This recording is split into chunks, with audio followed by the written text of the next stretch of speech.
Good evening, I'm Bo Williams. And I'm Lexi Spivak. Thank you so much for joining us here. More fallout from the state's bills targeting the LGBTQ community. Tennessee could be at risk of losing billions of dollars in federal funding because of the measure to define the word sex. State Capitol reporter Chris O'Brien explores this legislation and why the bill's sponsor says he's not worried. Tennessee is advancing a bill to base a person's sex on their anatomy at birth. It sends a message that LGBTQ Tennesseans are not wanted here.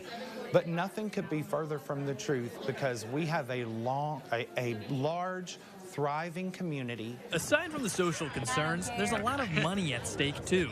Tennessee's Joint Fiscal Review Committee estimates the state is risking over $2 billion if the bill becomes law.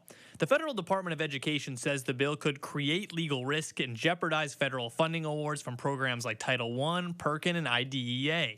Furthermore, the federal government could deny $750 million to the Tennessee Department of Health if it finds the law to be discriminatory. Yeah, honestly, I would disagree with that because recall that the term sex is already used repeatedly in the code. Brentwood Republican Representative Gino Bolso filed the bill. He said he believes there to be legal precedent for the bill's existence. We already have the term in the code.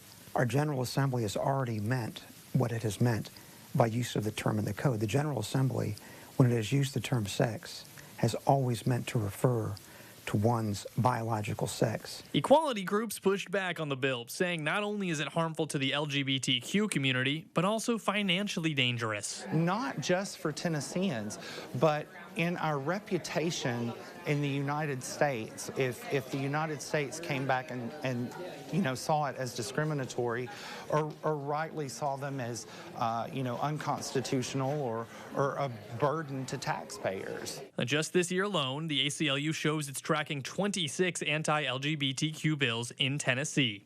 In Nashville, Chris O'Brien.